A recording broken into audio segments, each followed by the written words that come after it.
Assalamualaikum warahmatullahi wabarakatuh. Perkenalkan, saya Slamet dari Universitas Beda Bangsa, kelas T20 D4.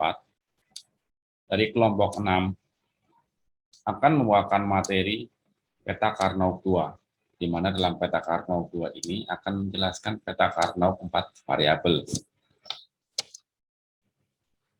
Saya dan rekan saya, Diana Yusuf, berasal dari Universitas Beda Bangsa. Kami akan membawakan materi peta Karnaug 2 mata kuliah Logika Informatika dengan dosen pengampu Bapak Dr. Yoga Religia Skom Mkom. Berikut adalah anggota kelompok kami. Yang pertama ada saya sendiri Slamet dan rekan saya Diana Yusuf. Materi pertama yang akan kami bawakan yaitu definisi, di mana definisi ini akan mendefinisikan peta Karnaug itu sendiri. Peta Karnaug merupakan salah satu metode yang digunakan untuk menyederhanakan persamaan logika atau mengkonversikan sebuah tabel kebenaran menjadi sebuah rangkaian logika. Peta Karnaug 4 variabel sama dengan yang lain, yaitu berupa rangkul baris atau kolom sebelum dan sesudahnya hanya memiliki satu buah perubahan saja. Materi yang kedua yaitu peta Karnaug 4 variabel.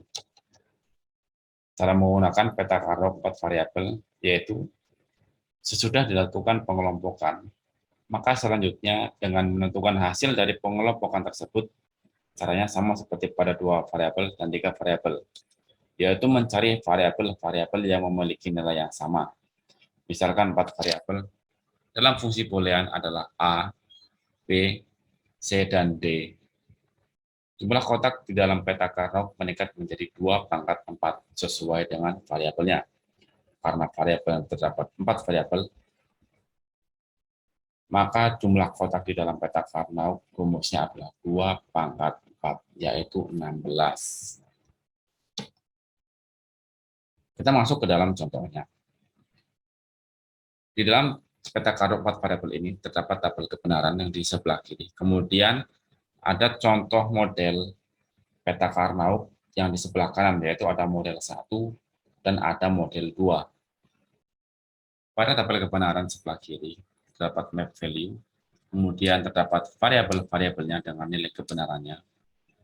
Ada variabel A, B, C, dan D. Kemudian kita masukkan ke dalam atau peta Karnaugnya pada model 1 dan model 2. Seperti pada contoh di layar.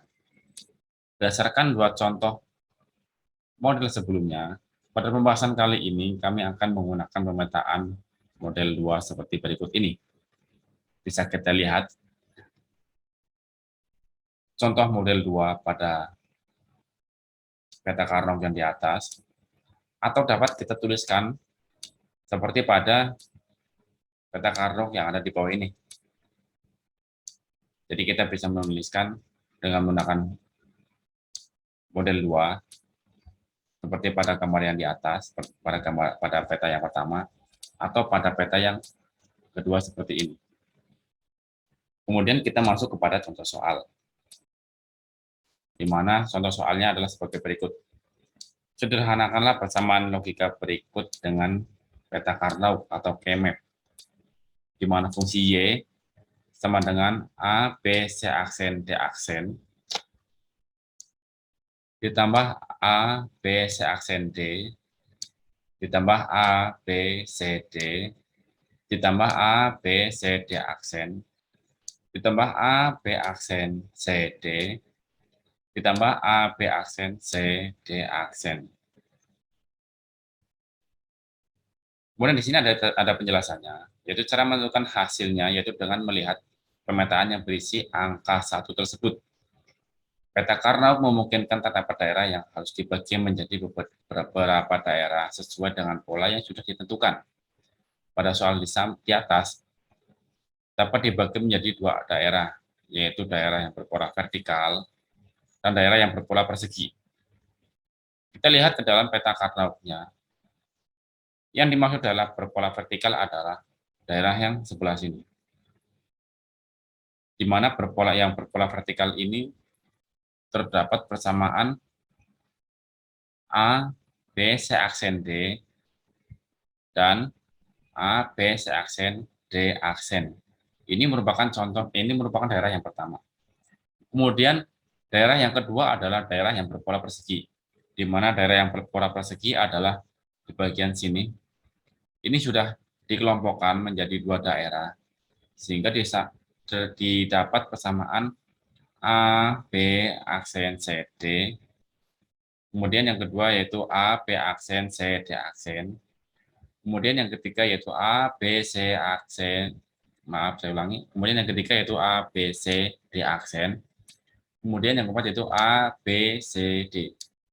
Ini merupakan persamaan yang kedua dari fungsi Y di atas. Fungsi yang ini ya. Kemudian dari sini kita lanjutkan ke langkah selanjutnya, di mana dari dua pola yang sudah kita dapatkan ini akan membentuk persamaan sebagai berikut.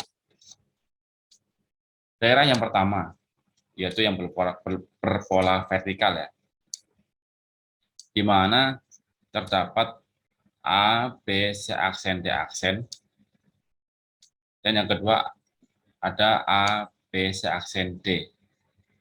Kita lihat ke slide sebelumnya ya, di mana daerah pertama terdiri dari A, B, C aksen, D aksen, dan A, B, C aksen, D.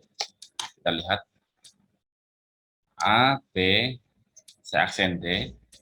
Ya betul. Kemudian yang kedua yaitu A, B, C aksen, D aksen. A, B, C aksen, D aksen. Setelah itu kita seleksi variabel yang sama. Variabel yang sama tersebut yaitu ada yang kita seleksi yaitu D aksen dan D. Kenapa D aksen dan D? Anggaplah aksen ini adalah negatif ya. Jadi negatif ditambah dengan positif maka hasilnya adalah 0. Maka didapatkan persamaan A, B, C aksen. Karena D aksen dan D ini kita seleksi, jadi dihilangkan. Kemudian kita akan masuk kepada daerah yang kedua atau daerah yang berpola persegi, di mana variabel-variabel yang kita dapatkan adalah sebagai berikut. Dari variabel-variabel yang telah ada, maka kita akan menseleksinya atau menghilangkan variabel-variabel yang sama ya, sehingga nanti akan didapatkan persamaan yang sederhana. Dari variabel yang pertama itu ada B dan B aksen, kita seleksi. Kemudian ada D, kita seleksi dengan yang D aksen, maka D-nya akan hilang juga. Kemudian B yang kedua, akan kita seleksi dengan B aksen yang kedua. Kita seleksi, maka B yang kedua akan dihilangkan. Kemudian karena ini udah kita pakai ya, di sini udah kita seleksi, kita lanjutkan ke D yang kedua. D yang kedua, kita seleksi dengan D aksen yang kedua. Jadi kita hilangkan. Dari persamaan berikut ini, setelah diseleksi akan didapatkan persamaan yang sangat sederhana, yaitu A, C. Sehingga dari pembahasan yang sudah kita bahas di atas ini, dari dua daerah yang sudah ada ini, didapatkan hasil penyederhanaan sebagai berikut, di mana Y sama dengan daerah pertama ditambah daerah yang kedua. Di mana hasil penyederhanaan dari daerah yang pertama yaitu A, B, C aksen, ditambah hasil penyelesaian dari daerah yang kedua yaitu A, C. Atau singkatnya adalah sebagai berikut ini. Sehingga dari penyederhanaan dari fungsi Y sama dengan A, B, C aksen, D aksen, ditambah A, B, C aksen, D, ditambah A, B, C, D, ditambah A, B, C, D aksen, ditambah A, B aksen, C, D, ditambah A, B aksen, C, D aksen.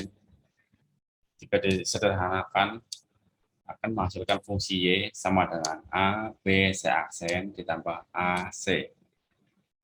Baik, demikian pembahasan dari peta karopat variabel yang dapat saya sampaikan. Kurang lebihnya mohon maaf, jika terdapat pertanyaan dapat disampaikan ke email di bawah ini. Sekian, saya tutup. pembahasan dari kelompok kami. Kurang lebihnya mohon maaf. Wassalamualaikum warahmatullahi wabarakatuh.